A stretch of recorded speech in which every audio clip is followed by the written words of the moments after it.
오늘 복음을 살펴보면 역설로 가득 차 있는 것 같습니다. 먼저 예수님께서 화를 내시는 대표적인 장면이 바로 오늘 복음 내용인데, 우리는 이렇게 화를 내고 다른 사람들에게 이렇게 해를 가하는 이런 모습을 죄라고 이야기하지 않고 오히려 정의, 의분, 의노라고 이야기를 합니다.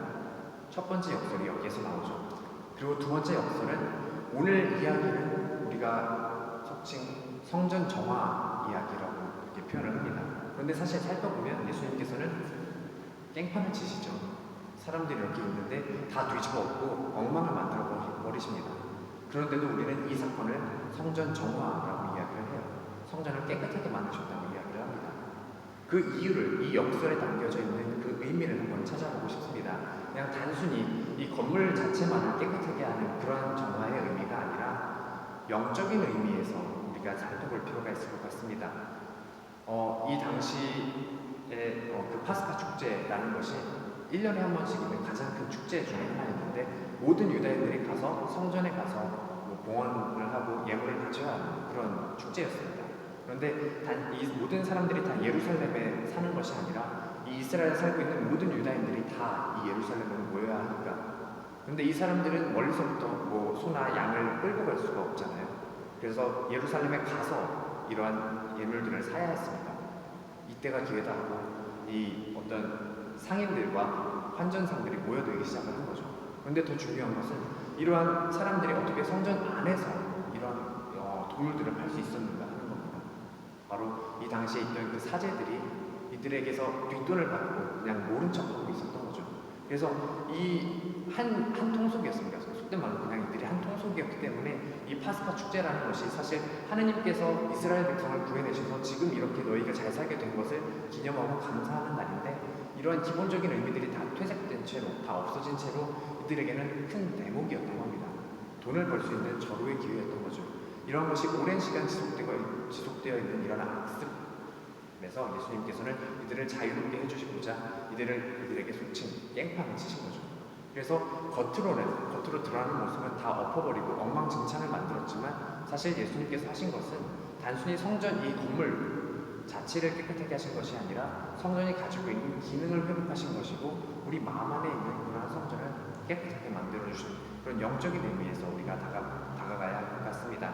예수님께서 또 밝히시죠. 그냥 단순히 성전을 두고 이 건물을 허물고 내가 다시 세우겠다가 아니라 당신 자신이 성전이라는 그런 말씀을 하십니다. 이 말씀 안에는 성전이 어떠한 의미를 가지고 있는지를 다시 한번 생각해보게 하는 그러한 기능이 있습니다. 성전, 거룩한 건물, 거룩한 곳, 바로 하느님께서 거주하시는 곳이 바로 성전이죠. 그래서 하느님께서 예수님 안에 계셨고 예수님과 함께 계셨기 때문에 예수님께서는 당당하게 당신 자신을 성전이라고 이야기할 수 있었던 겁니다.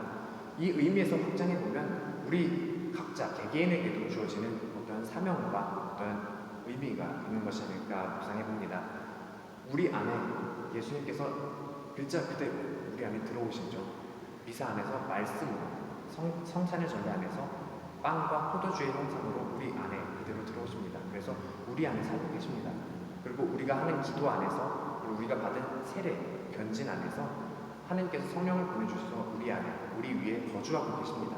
그것이 바로 우리가 성전이라고, 이 세상을 살아가고 있는 또 다른 의미의 성전이라고 이야기할 수 있는 근거가 되지 않을까 싶습니다. 그래서 예수님께서 보여주신 이 성전 정화의 의미는 사실 우리 자신을 깨끗하게 하라는 어떠한 채찍질이 아닐까 묵상해봅니다.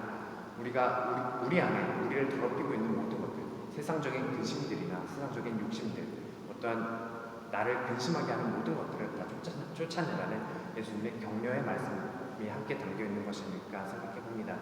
우리가 이렇게 나의 마음 안에 있는 걱정거리들, 근심거리들, 내 마음을 어지럽히는 것들을 쫓아내는 것, 몰아내는 것을 고해성사라고 이야기를 하죠. 이미 예수님께서 모든 장치를 마련해 주셨습니다.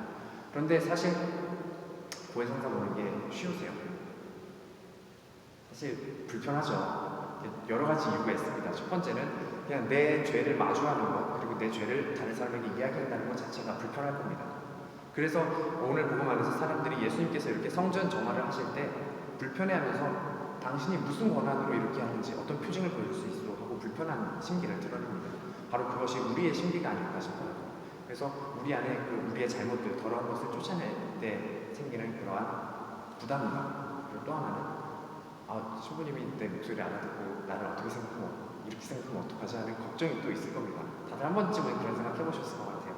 사실 저도 신학생 때 많이 그랬었거든요. 그래서 한 달에 한 번씩 저희는 원래 피정을 합니다. 그래서 그럴 때를 노려서 이제 신부님께 고해성사를 하죠. 근데 그냥 제 담당 영적 지도 신부님께 고해성사를 하는 것이 아니라 이제 그때는 여러 군데에서 판교상사 하는 것처럼 신부님들이 여러 분이 계세요. 그래서 그 중에서 나를 제일 모를 것 같은 신부님한테 찾아갑니다.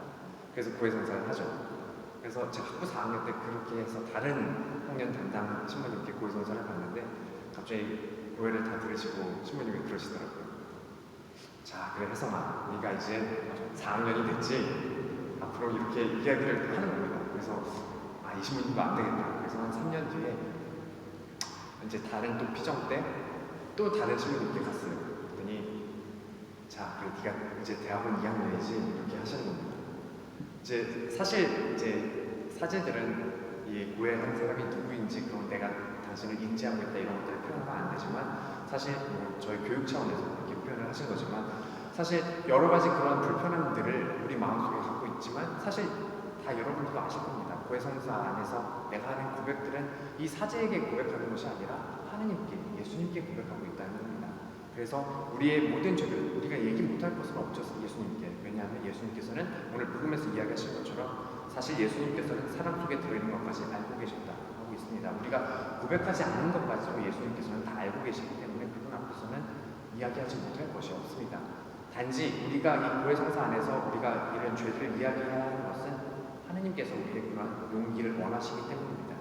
당신의 정의를 담기를 원하시기 때문이죠. 그래서 내 마음 안에 있는 것들을 몰아낼 수 있는 용기가 있는지, 그러한 정의가 내 마음 안에 있는지 그것을 하나님께 보여드리고 우리의 죄를 용서해달라고 고백하고 있는 겁니다.